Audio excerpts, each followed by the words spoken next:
현실주의자라고 생각했던 나는 사람이 죽으면 끝나는 것이며 사후세계는 존재하지 않는다고 생각했다. 그런데 꿈일 수 있겠지만 믿지 않았던 그 사후세계라는 곳을 잠시 경험하였다. 그 후 나는 삶에 대한 생각과 의미가 달라졌다. 그곳에서 그가 하늘과 터널 그리고 땅을 가리키면서 나에게 보여주었던 영상에 대해서 제대로 서술하지 못했다. 그래서 이번 편에는 그 영상에 대해서 이야기하고자 한다. 하늘에서 본 영상에 대해서 먼저 이야기하자면 처음에 보여주었던 영상은 한 여성이 100일도 안 되어 보이는 아기를 감싸고 젖을 물려주고 있던 모습을 보여주었다. 그리고 잠시 후 영상에서 그 여성의 몸에서 하얀 연기가 머리에서 빠져나가는 것을 보았다. 두 영상을 보면서 한 가지 이해가 안 되는 것이 있었다. 그것은 하얀 연기의 모습이었다. 처음 여성은 연기는 한 줄로 둥그스레하게 올라가는 것 같았지만 다음 영상에서는 그 연기 모양이 여러 갈래로 분산되어 퍼져가면서 어느 갈래는 하늘로 다른 갈래는 땅으로 사라졌던 것이다. 그리고 다른 영상들도 모두 이 두 가지 형태로 연기가 사람 몸에서 빠져나갔다. 그러나 조금 다른 형태로 연기가 하늘과 땅이 아닌 다른 곳으로 스며드는 것 같은 모습도 있었는데 그 영상에서는 아무리 봐도 어려 보이는 아이가 수술실에서 의사에 의해 눈과 장기들이 적출되고 있었는데 그 분리된 장기들마다 연기가 스며드는 것을 보았다. 잠시 뒤 영상에서는 그 아이의 사진이 놓인 장례식장의 모습이 나왔고 그 아이를 추모하기 위해 또래 친구들이 와서 하염없이 울고 있었다. 그 외에도 어느 청년이 한 노인의 장례식장 안에서 차례상 앞에서 절하기 위해 엎드리고서는 다시 일어나지 않은 상태로 울고 있었다. 잠시 뒤 한 아이와 그의 엄마로 보이는 사람이 와서는 아이에게 절을 시키면서 그 아이에게 노인의 사진을 가리키면서 뭐라고 말하는 것 같았으며 그 사진을 향해 아이가 다시 고개를 숙이며 인사를 하는 모습을 보았다.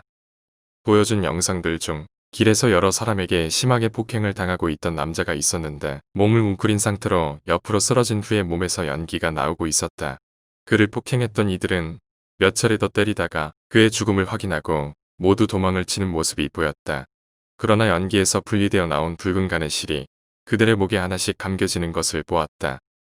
그리고 다음 영상으로 그 남자를 폭행한 남자 중 한 명이 경찰에 잡혀가는 것을 보았고 그리고 그 남자의 장례식장의 모습을 보여주었는데 수많은 기자들과 경찰 제복을 입고 온 이들이 그를 추모를 하고 있었다. 이처럼 모든 영상의 내용들이 다시 떠올려보면 남을 위해 자신을 희생하거나 선을 행했던 이의 죽음의 마지막 모습이었다. 쉽게 설명하자면 우리가 말하는 천사와 정의의 사도 같은 이들의 모습을 보여주는 것 같았다. 땅에서 본 영상에 대해서 이야기하자면 처음에 보여주었던 영상은 어느 남자의 나체였다. 마치 변태처럼 실오라기 하나 없이 벗은 상태로 자신의 팔에 주사를 놓고 있었다. 또한 그 옆에 누워있던 여자의 목을 조르면서 그 짓을 하고 있는 것 같았는데 몸 여기저기 성해 보이지 않았다.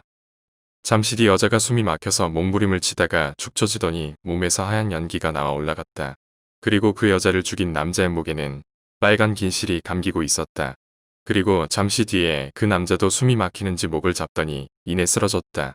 그런데 조금 특이한 것은 그 남자는 하얀 연기가 아닌 회색과 붉은색이 비치는 연기가 땅으로 내려갔다. 다음 영상으로 중학생처럼 보이는 소녀가 보였는데 상당히 착해 보였다.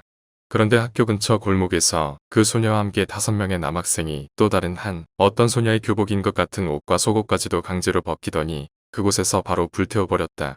그리고 다음으로 나온 영상은 차마 말로 할 수 없을 정도로 처참했다. 처음 보였던 그 소녀가 나체인 소녀의 모습을 자신 핸드폰으로 촬영을 하고 있었고 남학생들은 손과 발을 하나씩 잡고 한 명씩 돌아가며 그 나체의 소녀를 겁탈하고 있었다. 그런데 처음 보였던 소녀는 무엇인가를 보고 도망가듯이 뛰기 시작하자 그 따라 나체의 소녀를 겁탈하고 있던 남학생들도 도망가듯이 뛰기 시작했다. 다음 영상에서는 처음 보았던 소녀는 급히 계단을 내려오다 넘어져서 구르는 모습이 보였고 그 뒤에 어떤 남성이 그 소녀를 쫓아서 내려가는 모습을 보았다. 그런데 쓰러져 있는 소녀 몸에서 하얀 연기가 나왔는데 이상하게도 하늘로 올라가려고 했다. 그래서 하늘로 올라가는 것과 내려가는 것의 차이가 무엇인지 의문이 들었다. 그런데 하늘로 올라가는 줄 알았던 그 연기가 하늘로 사라지지 않고 점점 아래로 둘로 나누어져 하나는 그냥 사라졌고 나머지 하나는 땅으로 사라져 버렸다. 그리고 다음 영상을 보면서 이상한 것이 있었다. 종교 관련 사람들의 모습을 보여주었는데 이상하게도 영상이 마치 멈춘 것 같이 단체 사진처럼 보여주었다. 그런데 잠시 뒤에 그들의 얼굴이 다른 형태로 변하기 시작했고 어떤 이는 양의 얼굴로 어떤 이는 뱀의 얼굴로 또 다른 이는 돼지의 얼굴처럼 한 동물 형상보다는 요괴처럼 변하였다. 그들의 목에는 수많은 붉은 실과 검은 실이 뒤엉켜서 마치 목도리를 한 것처럼 둘러 있었다. 그 영상들을 보면서 혹시 이곳은 나의 내면적인 착각의 환상세계가 아닐까 할 정도로 이해가 되지 않았다.